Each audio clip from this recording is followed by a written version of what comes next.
Please try after some time. പൊന്നളിയാ, നിനക്ക് എന്തു പറ്റി? നീ ഇങ്ങനെ നടന്ന് ദുരിതര കടന്ന് വിളിച്ചോണ്ടിരിക്കുന്നതിന്റെ കാര്യം പറയടാ. നിന്റെ ജീവിതത്തിൽ വല്ല ദുരന്തവും നടന്നാ? അതൊക്കെ ഇനി നിന്റെ അടുത്ത് പറഞ്ഞിട്ട് എന്തോന്നാ കാര്യം? അങ്ങനെയൊക്കെ കേൾക്കുന്നല്ലേ അളിയാ എനിക്കൊരു സന്തോഷം. നീ വിളിച്ച കാര്യം പറ. ഞാൻ ഇന്ന് മരിക്കോടാ. ഇന്ന് മരിക്കുന്ന കൊള്ളാം, അടക്കത്തിന് ഞാൻ കാണത്തില്ല. കാരണം എനിക്കൊരു സ്ഥലം വരെ പോവാനുള്ളതാണ്. അളിയാ, 16-ന്റെ അന്ന് ഇഡലിയും സാമ്പാറും കഴിക്കാൻ ഞാൻ ഉറപ്പായിട്ടും ഉണ്ടായിരിക്കും. എടാ, ഇഡലി സാമ്പാറിന്റെ വിലയെങ്കിലും എനിക്ക് നീ താടാ. ഇപ്പൊ അളിയൻ തമാശ പറഞ്ഞു അളിയാ. അല്ലടാ, നിനക്ക് ഇഡലിയും സാമ്പാറും തിന്നെ ഞാൻ മരിക്കാൻ പോവല്ലേ. നീ എന്തായാലും പറയാനുണ്ടെങ്കിൽ പെട്ടെന്ന് പറയാം. എനിക്ക് ജോലിക്ക് പോകണം. ജോലിയാ നിനക്ക്? നീ അന്ന് പറഞ്ഞില്ലേ? ഇല്ല. എന്റെ അച്ഛൻ മരിച്ച കോട്ടയിൽ എനിക്ക് ജോലി കിട്ടിയടാ. നിന്റെ അച്ഛൻ ഏത് കോട്ടയിൽ മരിച്ചത്? പുന്നാപുരം കോട്ടയിൽ. അവിടെ പീരങ്കിക്കകത്ത് ബുള്ളറ്റ് ഇറങ്ങുന്ന പണിയായിരുന്നു. എടാ, നീ എന്നെ വിളിച്ച കാര്യം പറയടേ. എന്റെ ആശയം പ്രേമ അവളെ വീട്ടിൽ പോക്കിയിടാ. ആശേ അതാരി? ഞാൻ പ്രേമിക്കുന്ന പെണ്ണു. അപ്പൊ അതും പൊളിഞ്ഞ്. അതും പൊളിഞ്ഞ് സമാധാനമായി. എന്തോന്ന്? അല്ല, നീ സമാധാനമായിട്ട് ഇരിക്കേ. കാര്യങ്ങൾക്ക് നമുക്ക് ഒരു പരിഹാരം ഉണ്ടാക്കിയാ പോരെ? അവളെ അച്ഛൻ അവക്ക് വേണ്ടി നല്ല നല്ല പയ്യന്മാരൊക്കെ തെരഞ്ഞോണ്ടിരിക്കാനടാ. അപ്പൊ നിനക്ക് മനസ്സിലായ നീ കൊള്ളത്തില്ലെന്ന്? അങ്ങനെയല്ലടാ, എന്തെങ്കിലും ഒരു ജോലി ഉണ്ടാക്കണം. അവളെ വീട്ടിൽ പോയി ചോദിക്കണം. അളിയാ, ഇപ്പൊ നിന്റെ പ്രശ്നം എന്തിനാണ്? ജോലി. ജോലി അത് നമ്മൾ ശരിയാക്കുന്നു. ശരിയാക്കണം. എടാ, ഇവിടെ അടുത്തൊരു സയൻസ് എക്സിബിഷൻ നടക്കുന്നുണ്ട്. അത് കാണാനുള്ള മൂടിയാണോ ഞാൻ? എടാ, അത് കാണാനല്ല പറഞ്ഞത്. പിന്നെ അവിടെ ഒരു വേക്കൻസി ഉണ്ടാ. 10-25,000 രൂപ ഡെയിലി ഇങ്ങനെ കിട്ടും. 25,000 രൂപ അത് കിട്ടിക്കഴിഞ്ഞാൽ ഞാൻ പിന്നെ അവളെ അച്ഛന്റെ മുമ്പിൽ നെഞ്ചു പിരിച്ചിക്കോളാ. നേരിടണം. അവിടെ എന്തോന്നാണ് ജോലി? എടാ, വലിയ പണിയൊന്നും ഇല്ലടേ. ഇല്ലേ? അവിടെ 600-പരം വിഷമുള്ള പാമ്പുകളെ ഒരു ചില്ലിന്റെ കൂട്ടിയിട്ട് വെച്ചിട്ടുണ്ട്. അളിയ ഷോ തുടങ്ങുമ്പം അളിയ ഇതിനകത്ത് കയറി നിക്കണം, ഒരു ട്രൗസറൊക്കെ ഇട്ടോണ്ട് പാമ്പിന്റെ കൂടെ. എടാ, ചുമ്മാ പിന്നെ 25,000 രൂപ എടുത്ത് അങ്ങ് തരുമോ അവര്? ആ പാമ്പിനെക്കാളും വിഷം ഉണ്ടോ നിനക്ക്? ഇപ്പൊ നിനക്ക് ഞാൻ ഒരു ഐഡിയ പറഞ്ഞു തന്നപ്പോ ഞാൻ വിഷമല്ലേ? എടാ, ഞാൻ വിഷമല്ലേ? അളിയ അങ്ങനെയല്ല അളിയ. ഞാൻ ഉദ്ദേശിച്ചെന്ന് വെച്ചാലേ, നീ എങ്ങനെയെങ്കിലും എന്റെ കാര്യം അവളെ വീട്ടിൽ പോയി പറഞ്ഞ് സമ്മതിപ്പിച്ചാൽ മാത്രം മതി. നീ ഈ പറയുന്ന നിനക്ക് ചെന്നേറി സംസാരിക്കാനേ അങ്ങനെ നടക്കുന്ന കാര്യമല്ലേ. അതിനൊക്കെ അതിൻ്റെതായിട്ടുള്ള ആംബിയർ വേണോടാ.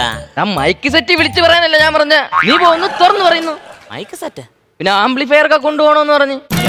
ആംബിയർ എന്റെ കേക്കണ്.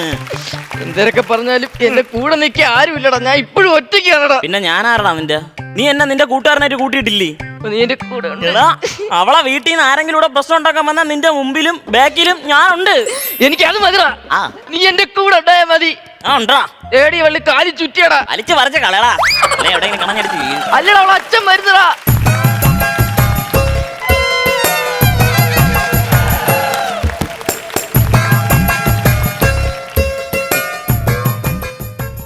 ആശാരച്ഛൻ വരുന്നതിന് നീ പേടിക്കുന്നുണ്ടാ? എന്തിനു പേടിക്കണം? നിനക്ക് പേടിയുണ്ടടാ? പേടിയില്ല. എനിക്ക് ചെറിയൊരു പേടിയുണ്ട്. നീ കേറിയില്ല. അപ്പൊ എന്തെങ്കിലും പറഞ്ഞ് റെഡിയാക്കടാ. ഇപ്പൊ എന്തൊരു പറയേ? അങ്കിൾ എങ്ങോട്ട് പോകുന്നു? അങ്കിൾ അങ്ങ് വിദേശത്തോട്ട് പോണ്ടാ. എന്തിനാ? ഒന്നുമല്ലടാ, എന്റെ വീട്ടിൽ ആഫ്രിക്കൻ തത്തയുണ്ട്. അതിനൊരു സെറ്റ് സാരി മേടിക്കണം. തത്തക്ക് സെറ്റ് സാരി? ആന്തിനി പൊട്ട, അത് വിശ്വസിച്ചിടാ. അതൊന്നും അല്ല, ആ തത്തക്ക് നാളെ ഒരു വിളക്കെടുപ്പുണ്ട്. ഓ, അങ്ങനെ. അപ്പൊ നമ്മള് സാധനങ്ങളൊക്കെ മേടിച്ച് വെക്കണ്ടേ? അത് വാങ്ങിക്കണം. വേണ്ടേ? എന്തോ അങ്ങനെയൊക്കെ അറിയാ പറഞ്ഞു. Sorry mama. നീ എന്റെ മോളെ തന്നെ പ്രേമിക്കണം. പിന്നെ ഇവ എങ്ങനെ പ്രേമിക്കാതിരിക്കും? മാമൻ തന്നെ പറയല്ലേ എന്റെ മോളെ തന്നെ പ്രേമിക്കണോ? ഇതാ അങ്ങനെയൊന്നും അല്ല, ഇവൻ എന്റെ മോളെ കിട്ടിയാളാന്ന് പ്രേമിക്കാൻ. മിസ്റ്റർ മാമൻ, ഞാൻ മാമന്റെ മോളെ ഇല്ലാതെ മാമനെ കയറി പ്രേമിക്കാൻ പറ്റോ? മണ്ട ആണ്. എന്ത് തെറ്റാണ്ടാ? ഞാൻ അങ്ങനെ ചോദിക്കാൻ പാടില്ലായിരുന്നു. ശരിയാണോ മാമ? ഞാൻ പോട്ടെ. പോയിട്ട് മാമ. നീ എന്നെ പൊട്ടനാകുന്നടാ. എടാ, അതൊന്നും അല്ല. നിനക്ക് വല്ല ജോലിയും കൂലിയും ഉണ്ടാ? നീ അവളെ എങ്ങനെ നോക്കൂടാ? കഴിഞ്ഞ 5 വർഷമായിട്ട് ഒരു ജോലിക്കും പോകുന്ന ഞാൻ അവളെ നോക്കില്ലേ, അതേപോലെ അങ്ങ് നോക്കും. എന്റെ പൊന്ന് ചെണക്ക, ജോലിക്കും കൂലിക്കും അങ്ങോട്ട് വായി നോക്കാൻ അല്ല പറഞ്ഞ. പിന്നെ എന്റെ മക്കളെ, ജോലിക്കൊക്കെ പോയി വല്ല തിന്നാൻ മേടിച്ച് കൊടുക്കണ്ടേ അവക്ക്? ഒരു ചില്ലിട്ട കൂട്ടില് ഞാൻ ഒരു ജോലി ഇവന് ശരിയാക്കുന്നുണ്ട്. നിന്റെ അച്ഛനെ കൊണ്ട് എടുത്തടാ ആ ചില്ലിട്ട കൂട്ടില്. മാമ, പാരമ്പര്യം പ്രശസ്തിയുള്ള ഒരു വീട്ടിൽ ജനിച്ചവനാണ് ഞാൻ. നിനക്ക് വയറ് വശക്കാൻ നേരത്തെ ആ പാരമ്പര്യം അങ്ങോട്ട് വലിച്ചു കീറി പ്രശസ്തി മുക്കി തിന്നാലേ നിന്റെ വയറ് വശപ്പം മാറൂടാ. അങ്ങനെയല്ല, മാമ കല്യാണം കഴിയുമ്പം എനിക്ക് എന്തായാലും സ്ത്രീധനായിട്ട് വല്ലതും തരുമല്ലോ. അതുകൊണ്ട് നമ്മൾ ജീവിച്ചോളാടേ. അത് മതി. ഇങ്ങോട്ടൊന്നാ. സ്ത്രീധനം ഇപ്പൊ വാങ്ങിക്കുന്ന കൊടുക്കുന്ന തെറ്റാണെന്ന്. എന്നാ സ്ത്രീധനം വേണ്ട, ഒരു 3 ലക്ഷം രൂപ കട വെച്ച് തന്നാലും ഞാൻ ജീവിക്കൂടാ. അത് പിന്നെ നിനക്ക് തിരിച്ചു കൊടുക്കണ്ടേ? അയാളെ മോക്ക് കൊടുക്കുന്ന പൈസ അയാൾ എന്തിനാ തിരിച്ചു മേടിക്കണ? സോറിടാ, അത് എനിക്ക് തെറ്റുപറ്റി. ഇവനെ വീട്ടിൽ കയറ്റാനൊന്നും കൊള്ളതൊന്നും ഇല്ലട്ടാ. ഞാൻ ആ പൈസ കൊണ്ടങ്ങ് ഗൾഫിൽ പൊയ്ക്കോളാം. അവിടെ ചെന്നിട്ട് നീ എന്തിരിയേ? കുഴിനകം പിടിച്ച ഒട്ടകത്തിന്റെ ക്യൂട്ടസ്റ്റ് കളിക്കൂടാ. എടാ, ഇവനല്ലോ എന്തൊരു കൊള്ളാം. അങ്ങനെയല്ല, ഞാൻ അവിടെ ഒരു 50 വർഷം പോയി നിന്ന് സമ്പാദിച്ചിട്ട് തിരിച്ചു വരും. അതുവരെ എന്റെ മോളെ നിന്റെ വീട്ടിലെ സോക്കേഴ്സ് കൊണ്ട് വയ്ക്കാനാ ഞാൻ കെട്ടിച്ചു വന്നത്. അങ്ങനെയല്ല മാമ, എനിക്ക് എന്തായാലും അവളെ വേണം. അവളില്ലാതെ പറ്റില്ല. അവളെന്റെ പ്രാണനാണ് മാമ. മക്കളെ, നീ ആദ്യം പോയി ജോലി നേട്, പിന്നെ കെട്ടിച്ചോളാം. ഇത് കേൾക്കപ്പോഴാണ് എന്റെ കൈ നെല്ലാം പോകുന്നത്. അളിയോ, മാമൻ പറയുന്നതിലും കാര്യമുണ്ടടാ. ഇപ്പോഴത്തെ കാലത്ത് ജോലി ഇല്ലെങ്കിൽ ഒരു കാര്യം നടക്കത്തില്ല. നീ എവിടെ കെട്ടിയാലും നിങ്ങൾ തെണ്ടു നിങ്ങൾ രണ്ടുപേരും ഇടുക. ഈ ന്യായം പറയാൻ നിനക്ക് വല്ല ജോലിയും കൂലിയൊക്കെ ഉണ്ടാ? മാമ, എനിക്ക് നല്ലൊരു ജോലിയുണ്ട്, അന്തസ്സായിട്ടൊരു ജോലിയുണ്ട്. ഇവിടെ കണ്ടു പഠിക്കടാ, നിന്റെ ഒത്ത പ്രായമുള്ള അവന്. മക്കളെ, വീട്ടുകാരൊക്കെ ഉണ്ടോ? അച്ഛനും അമ്മയുണ്ട്, പ്രാരാബ്ദങ്ങളൊന്നുമില്ല. ഒന്നുമില്ല. ഒന്നുമില്ല. അതാണ് ചെറുക്കൻ. മക്കളെ, എന്നെ പോലെ ഒരുത്തനെയാണ് ഞാൻ നോക്കി നടന്നത്. എനിക്കറിയാം മാമ, എനിക്കറിയായിരുന്നു കറങ്ങി തിരിഞ്ഞ് മാമ എന്റെ അടുത്തേ വരോളന്ന്. അമ്മക്കൊരു കുടുംബക്കാരെ ഇങ്ങനെ ജീവിച്ചു പോവാ മാമ. മക്കൾ എങ്ങനെ ഗ്യാപ്പിൽ നിന്ന് കേറി? ചെറിയ ഗ്യാപ്പ് കിട്ടിയപ്പം വന്ന് കയറി. ഇത് അവന്റെ ഗ്യാപ്പല്ലേ? മക്കളിഞ്ഞോടാ മോനെ. കല്യാണം കഴിച്ചാണ്. കല്യാണമൊക്കെ ഇതിന്റെ ഇടയ്ക്ക് എപ്പോഴാ കഴിക്കാം? പിന്നെ കെട്ട തിരക്കായിട്ട് നിക്കാണ് അങ്ങനെ കാര്യം കാണിച്ചാൽ വേറെ അവ കാണുന്നുണ്ട്. ധാരെന്ന് മനസ്സിലായി. മാമ നല്ല കൊച്ചുമ്മ, എനിക്ക് ഇഷ്ടപ്പെട്ടു. കൊള്ളാം കേട്ടോ. എന്റെ മോളാണ്. മാമന്റെ മോളാ? ഇഷ്ടപ്പെട്ട നല്ല കൊച്ചുമ്മ, മക്കളെ മോൾക്ക് ഇഷ്ടപ്പെട്ട.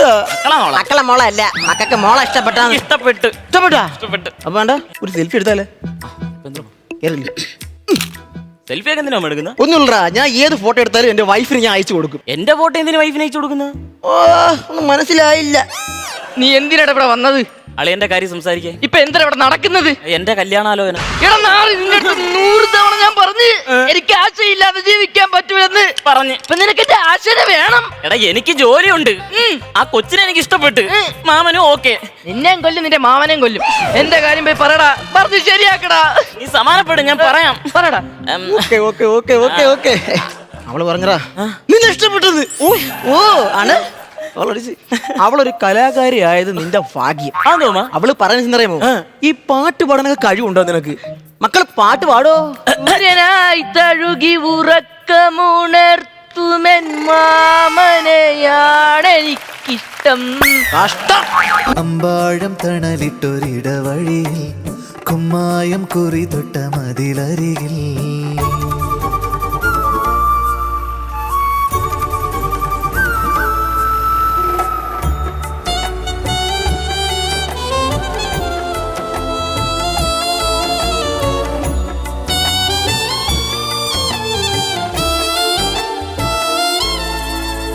ചിന്തെങ്ങോ ചാഞ്ചാടും വയലിറമ്പിൽ എൻ മോഹം മേയുന്ന മണിക്കുടിലിൽ കൺചിമ്മി ആദ്യം കാണുന്ന കണിമലരേ കൈനീട്ടമേകൂ പൊന്നുമ്മ എന്നെറുകിൽ. 5 വർഷം ഞാൻ പ്രേമിച്ചെന്റെ ആശേനെ 5 മിനിറ്റ് മുമ്പേ ഒന്നും അവന് നീ കെട്ടിച്ചു കൊടുക്കൂലടാ. ഞാൻ സമ്മതിക്കത്തില്ലടാ. ആശ എന്റെ ജീവനാണടാ. ആശ എന്റെ പ്രാണനാണടാ. ആശേ, അയ്യാ, ഇതെന്റെ ആശയല്ലല്ലേ? അവിടെ ചേച്ചി ആരിയില്ലേ മാമ? എടാ, ആശയുടെ ജീവിതമാനി ഇങ്ങനെ കുട്ടിച്ചോറാക്കി. ഒരുത്തിനെങ്കിലും ജോലിയുള്ള ഒരുത്തിന്റെ കൂടെ നീ കെട്ടിച്ചു വിടാൻ സമ്മതിക്കില്ലടാ കാല.